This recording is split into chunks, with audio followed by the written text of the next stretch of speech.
Good morning, everyone. We are the Group 4 and our lesson for today is all about stock.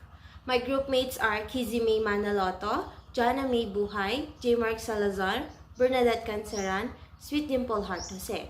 So our learning outcomes are discuss basic terms, define stock quotations and stock quotes, discuss scriptless trading, differentiate preferred stock and common stock, distinguish the types of preferred stock, determine the current yield for a stock, compute for the cost, proceed gain or lose on a stock. Stock. Stock is a share in the ownership of the company. So when we talk about stock, it refers to the financial equities or it also known as equity. In simplest meaning, stocks are the part ownership of the company or it is the actual asset in which you invest your money. Par value, the per share amount as stated on the company certificate. So when you bought a stock, the company will issue a certificate, and then the par value, it is the per share amount or it is the amount that is stated on the certificate that the company issued to you. Dividend. It is a share in the company's profit. So, this dividend is the money that you share on the company's profit. To find the dividend, you must know the dividend percentage, par value or the company issued or the amount of money that the company issued on the certificate, and number of shares. Dividend per share. Ratio of the dividends to the number of shares. To find the dividend per share, we must know the formula, which is the total dividend divided by the total share. Now, let's talk about stock market and market value. So, when we talk about stock market, it is a place where stock can be bought or sold. So, the company will sell a stock on their company. Then, next is market value. Market value is the current price of a stock at which it can be sold. So, kapag sa stock market, when we are buying a stock, dito na pumapasok yung market value, which is the price of the stock that you want to buy or bought, the stock you bought. Stock yield ratio. Stock yield ratio is a ratio of the annual dividend per share and the market value per share. So, to find the stock yield ratio, you must divide the dividend per share and market value.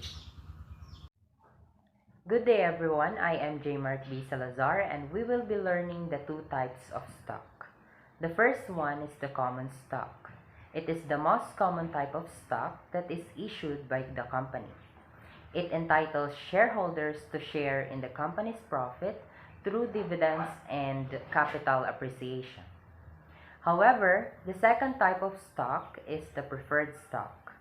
It is an investment security which, depending on the issuing company, it can represent ownership in a corporation along with being a debt instrument of the company. So ano nga ba yung pinagkaiba nila? Aside from the definitions I gave a while ago, pag sinabi nating common stock, they have the right to vote. Example, when a company is having a meeting, those who are in the common stock have the right to vote for the company's sake. In contrast, preferred stock have no right to vote or to interfere in the company's meeting. But, if you are on the preferred stock, ikaw yung priority ng company in terms of giving and receiving the dividends. Next, let's discuss the typical common stock features. We have the dividend, the preemptive right, voting, proceeds from liquidation, and periodic financial report. Dividends receives a portion of dividends that are declared or issued to common shareholders. When we say dividends, ito yung bayad ng company sa mga shareholders nito. If ever the company gain profit, mahahati ito at siyang ibibigay sa mga stockholders or yung mga bumili ng stocks. The amount of dividends received by stockholders depends on the status of the company. Kung malaki ang kita, malaki rin ang dividends. Next is the preemptive right. It is an option to buy proportional part of any additional share that may be issued by the company. So it is a privilege or right of a common stock holders to buy again another stock to the company, whether they offered or sell again. Lastly, the voting. It is the right to vote on a certain general governance matter like election of the board of directors, employee stock award plans, mergers, and similar corporate matters. Ito yung sinasabi ko kanina na right of the common stockholders wherein they have the right to interfere or makialam sa mga plano ng company because they are entitled to. The next part will be discussed to us by my colleagues. Proceeds from liquidation. It is receives proceeds of liquidation after creditors and other priority claims are settled. Proceeds from liquidation refer to the money that is generated from selling off the assets of a company or organizations that is in the process of being dissolved or shut down. Pag sinabi natin liquidation, ito yung binibenta natin yung mga assets natin that turns into cash. Next is periodic financial reports. The right to periodic financial reports about corporate performance. When we say periodic financial reports, it is the regular documents that companies release to show their financial performance and positions. It includes income statements, balance sheet, and cash flow statements. They are usually issued to shareholders, investors, and other stakeholders and filed with the regulatory bodies. We have the possible preferred stock features. First, preferred position for dividends, the absence of voting rights, position in liquidation, callable, convertible, and fixed maturity date. Preferred position for dividends.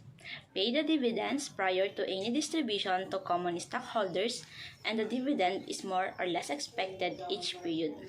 The preferred position for dividends refers to the priority of dividends given to preferred shareholders. Preferred shareholders are paid before common shareholders in case of non-sufficient funds to pay out dividends. The absence of voting rights. Usually lacking in voting rights. In preferred stocks, the absence of voting rights means that the holders of these securities do not have the ability to vote on matters related to the company's operations or management. This is because preferred stockholders are typically more interested in receiving a consistent and predictable dividend rather than participating in the management of the company. Position in liquidation. In the event of a corporate liquidation to be paid off before common shareholders. A position in liquidation refers to an asset or financial instrument that is being sold off or liquidated in order to pay off debts or obligations. This can occur when a company or individual is facing financial difficulties and needs to raise cash quickly by selling assets, or when a contract or trade in a market has gone against the holder and they need to close it out. Callable can be forced to cash out in exchange for a pre-agreed call price that is oftentimes set at a percentage or at a certain percentage of par value. This is also means designating a bond that can be paid off earlier than the maturity date. Convertible may be exchanged for a common stock at a pre-agreed ratio. A convertible preferred stock can effectively provide significant upside potential if the related common stock increases value. Next is fixed maturity date. Fixed maturity date intend to be bought back by the company, mandatory redeemable on a certain future date. Fixed maturity date, ito naman yung time na kailangan ng bayaran ng company mo yung part mo as a shareholder ng kanilang company. Next is some of the key takeaways you need to remember because these are the summary of the report. First is the main difference between preferred and common stock is that preferred stock gives no voting rights to shareholders while common stock does. So, sinasabi dito na kapag ikaw ay common stock sa isang company, meron kang karapatang bumoto sa mga bagay na pinagmimitingan or pinag-uusapan about the company. But if you are a preferred stock, you don't have the right to vote. Next, in fixed income investing, a bond's current yield is an investment's annual income, including both interest payments and dividends payments, which are then divided by the current price of the security.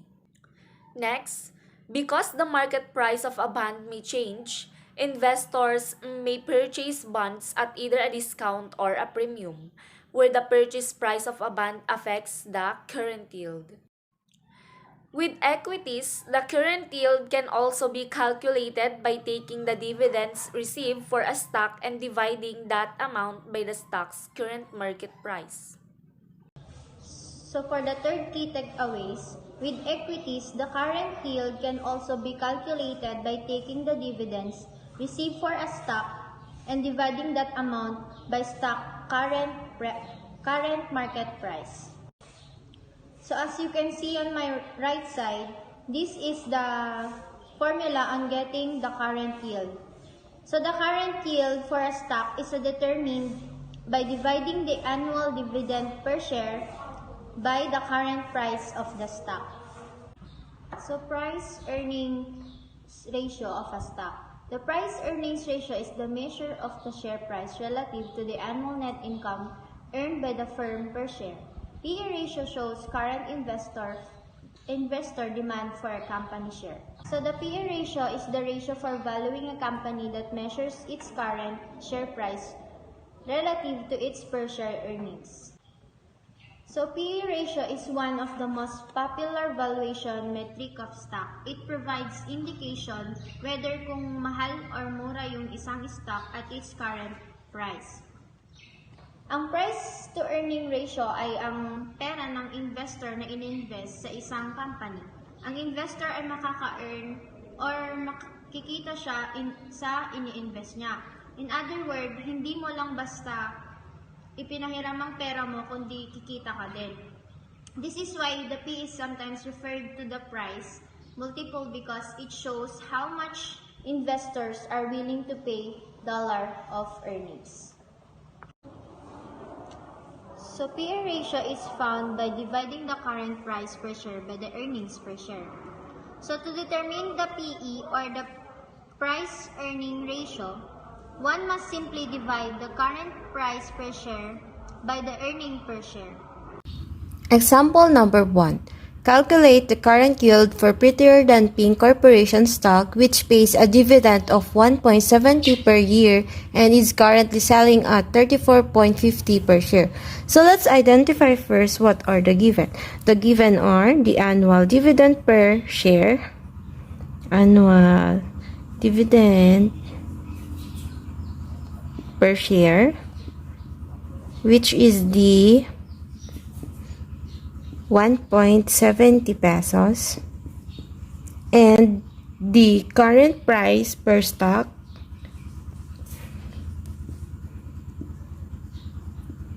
which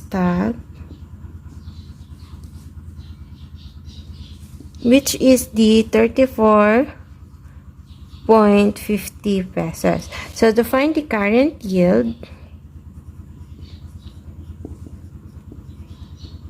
divide annual dividend per share by current price per stock, and it is equal to 0.049, and to convert it in percentage, 0.049 multiplied by 100 is equal to 4.9%.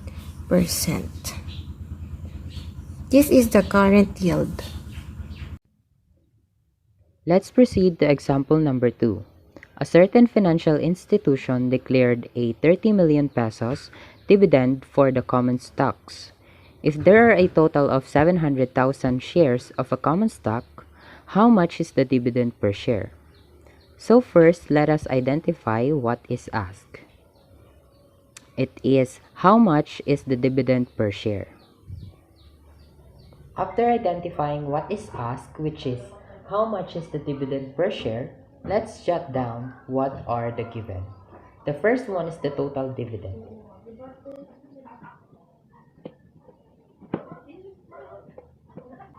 which is 30 million pesos. Next, we also have the total share,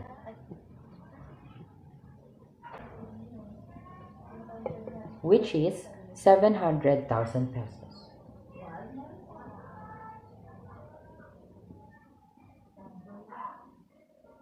Now, we will be using the formula total dividend divided by total share to get the dividend per share.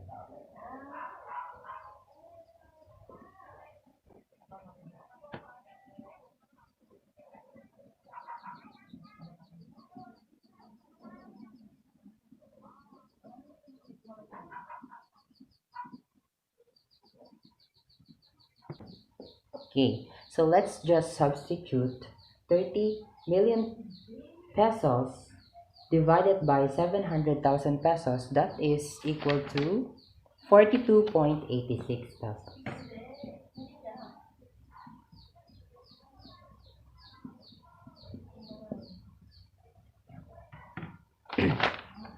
Therefore, the dividend per share is equal to 42.86 pesos. A certain corporation declared a 3% dividend on a stock with a par value of 500. Mrs. Lingan owned 200 shares of stocks with par value of 500. How much is the dividend she receives? Now, let's have the given.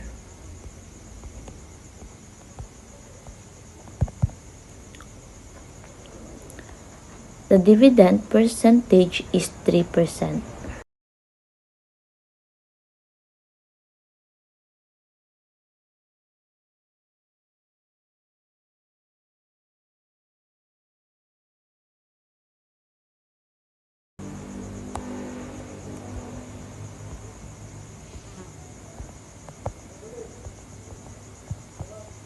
Value is equal to 500 pesos. Now, let's have the number of shares.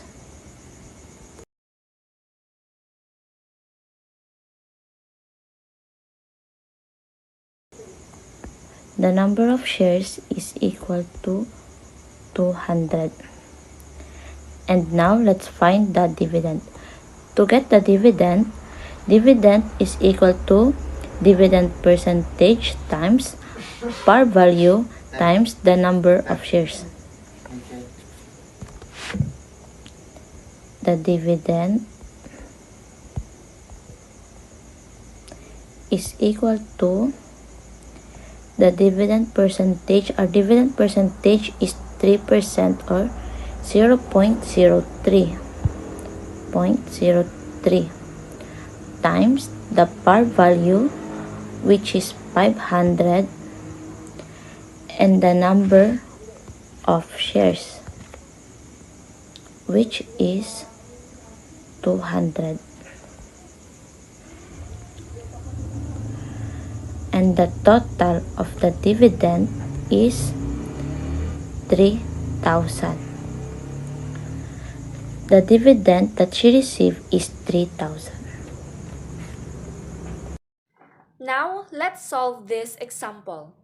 Beauty stock is currently selling at 104.75 pesos. If the company had earnings per share of 3.60 pesos last year, what is the price-earning ratio of the stock? So, we need to use this formula.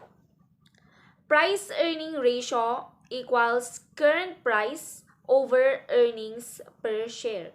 So first, we have to determine our current price or current price share, which is 104.75 all over our earning price per share, which is 3.60. So what we are going to do is to divide these two. So if we divide these two, the answer is 29.09.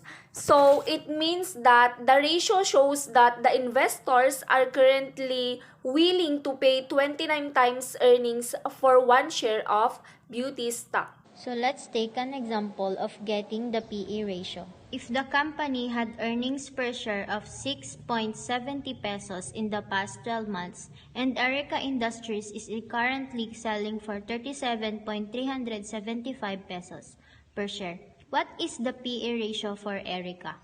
So what is the PE ratio for Erica? So first, let's